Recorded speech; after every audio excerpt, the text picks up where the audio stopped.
اچھا، آج نا ہم موروثی سیاست پہ بات کرتے ہیں کیونکہ پاکستان میں موروثی سیاست کا بہت چرچا ہوتا ہے۔ یہ موروثی سیاست جو ہے یہ صرف پاکستان میں نہیں ہے بلکہ دنیا کے بہت سے اور ملکوں میں بھی ہے، لیکن پاکستان میں کیونکہ اس کی وجہ سے اور بہت سے پرابلمز ہیں اور میڈیا پہ بھی بہت بات ہوتی ہے، تو اس پہ ڈسکس کرنا اس کو ضروری ہے۔ موروثی سیاست کا اصل مطلب یہ ہوتا ہے کہ ایک ہی خاندان کے بہت سے لوگ جو ہیں وہ پالیٹکس میں ہوں۔ اب اس کی کیا وجوہات ہیں؟ دراصل اس کا تعلق جو ہے وہ نظام سے ہے، معاشی نظام سے ہے، اور وہ معاشی نظام جس میں کنسنٹریشن آف ویلتھ ہو اور دولت جو ہے وہ کچھ لوگوں میں جمع ہوتی جائے، مرتکز ہوتی جائے، تو آخر کار وہی جو طاقت ہوتی ہے، دولت کی طاقت، وہ سیاسی اور سماجی طاقت کے طور پہ بھی استعمال ہوتی ہے، اور پھر یہی لوگ آہستہ آہستہ سیاست پہ حاوی ہو جاتے ہیں۔ تو پاکستان کیونکہ ایک کلونیل نظام کا ایک حصہ رہ چکا ہے، تو وہاں پہ کلونیل سسٹم میں انگریزوں نے ایک طبقہ بنایا تھا جو کہ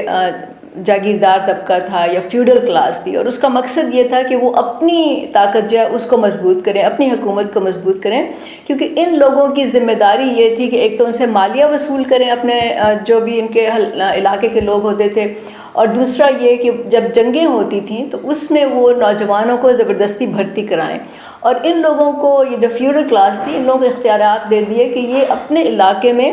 مطلق العنان حکمران ہوتے تھے، مطلب یہ جو چاہے وہ کر سکتے تھے لوگوں کے ساتھ۔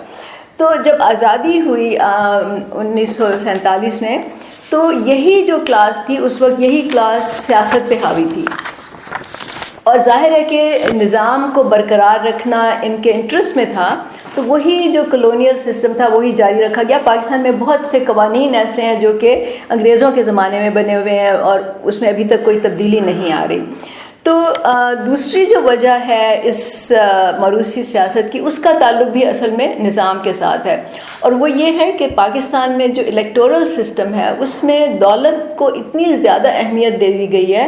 کہ عام انسان جو ہے وہ الیکشن لڑنے کا سوچ ہی نہیں سکتا، کیونکہ اس پہ کروڑوں روپے خرچ ہوتے ہیں، مطلب اپنی ذاتی حیثیت میں کوئی نہیں سوچ سکتا۔ تو اس کو بھی ختم کرنے کے لیے آپ کو ظاہر ہے کہ اس نظام کو ختم کرنا پڑے گا۔ جب عمران خان صاحب آئے تھے اور انہوں نے موروثی سیاست کے خلاف نعرہ لگایا، اور بہت سے لوگوں نے یہ امید تھی ان کی کہ وہ اس نظام کو ختم کریں گے، لیکن اس نظام کو ختم کرنے کے لیے آپ کو نظام سے مطلب پورے جو سٹیٹس کو ہے اس سے ٹکر لینی پڑتی ہے۔ لیکن عمران خان نے اس کے برعکس یہ کیا کہ انہوں نے بہت سے انہی سیاستدانوں کو اپنے ساتھ ملایا جو موروثی سیاست کے نمائندہ تھے، مطلب شاہ محمود قریشی کو آپ دیکھ لیں، اسد کیسر کو دیکھ لیں، پرویز خٹک کو دیکھ لیں، اس طرح سے اور بہت سے لوگ ہیں۔ تو ظاہر ہے کہ نتیجہ جو تھا وہ وہی نکلا جو ہمارے سامنے ہے، کہ نظام تو اسی طرح سے اسٹرانگ ہے۔ تو اب سوال یہ پیدا ہوتا ہے کہ اس نظام کو ختم کیسے کیا جائے۔ اس نظام کو ختم کرنے کے لیے ایک تو نظریے کا ہونا ضروری ہے، کہ نظریہ جو ہے وہ برابری کا ہو، کہ ہر انسان کو اس ملک کے تمام وسائل پر برابر کی دسترس ہو، اور اپرچونٹیز جو ہیں وہ سب ایک کو برابر ملنی چاہیے۔ پھر اس نظریے کے جو لوگ ہیں وہ آپس میں متحد ہوں، عام لوگ ہوں جو کہ اس نظریے کو سمجھیں، اس پہ منظم ہوں، متحد ہوں، اور پھر اپنے طبقے سے ان لوگوں کو الیکٹ کریں جو جا کے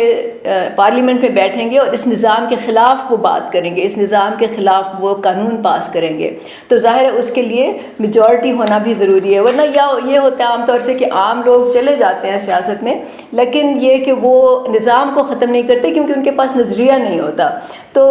اس سے لوگ یہ سمجھتے ہیں کہ عام لوگوں کو بھی سیاست میں بھیجنے سے کوئی فائدہ نہیں، کیونکہ وہ بھی آخر کار جو ہے اپنا فائدہ ڈھونڈیں گے۔ تو اس لیے نظریے کا ہونا بہت ضروری ہے، اس کے لیے ایک تنظیم کا، پارٹی کا ہونا ضروری ہے، ایک پلیٹ فارم کا ہونا ضروری ہے جو یہ موقع مہیا کرے کہ اس پہ لوگ جائیں اور منظم ہوں اور متحد ہوں۔ اس کے علاوہ جو ہے لوکل گورنمنٹ سسٹم ہونا بہت ضروری ہے، کیونکہ لوکل گورنمنٹ سسٹم جو ہے اس سے لوگوں کو اپرچونٹی ملتی ہے کہ وہ گراس روٹ سے سیاست میں آئیں اور آہستہ آہستہ سیکھیں بھی، اور پھر مین اسٹریم پالیٹکس میں آئیں یا سینٹرل پالیٹکس میں آئیں. اسی لیے ٹریڈ یونینز کا ہونا ضروری ہے، کیونکہ ٹریڈ یونینز جو ہے لوگوں کو متحد کرتی ہیں، اپنے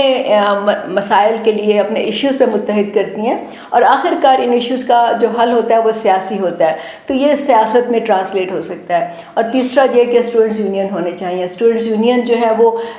ہم اس کو اسٹوڈنٹس یونین نہیں کہتے اس وقت، جو پارٹیوں کے ونگز ہیں انسٹیٹیوشنز میں. اسٹوڈنٹس یونینز وہ ہوتی ہیں جو ان سیاسی جماعتوں سے الگ ہو کے وہ صرف اسٹوڈنٹس کے ایشوز کو ایڈریس کرتی ہیں. تو یہی جو طلباء سیاست میں ہوتے ہیں، پھر یہ آہستہ آہستہ ان کی ٹریننگ ہوتی ہے، اور جب یہ پڑھ کے نکلتے ہیں تو ان کو شعور بھی ہوتا ہے اور ان کو تھوڑا ایکسپیرینس بھی ہوتا ہے، اور اگر ان کے لیے لیول پلینگ فیلڈ کیا جائے تو یہ بہت زیادہ پاکستان میں تبدیلی لا سکتے ہیں. تو یہ کچھ طریقے ہیں جس کے ذریعے ہم موروثی سیاست کو ختم کر سکتے ہیں. ادروائز یہ سیاست ایسے ہی رہے گی اور اس میں کوئی تبدیلی نہیں آئے گی. تو معاشی نظام کو تبدیل کرنا ضروری ہے کہ یہ جو پاکستان کا آئین کہتا ہے کہ دولت کو، کنسنٹریشن آف ویلتھ کو پریونٹ کرنا ریاست کی ذمہ داری ہے. یہ بہت امپورٹنٹ بات ہے جو لوگوں کو سمجھنی چاہیے. اور پھر باقی باتیں جو میں نے کہی ہیں اس کے طریقے ہی اس کو ختم کیا جا سکتا ہے. ادروائز نعرے وارے لگاتے رہیں آپ، اس سے کچھ نہیں ہوگا. بہت شکریہ.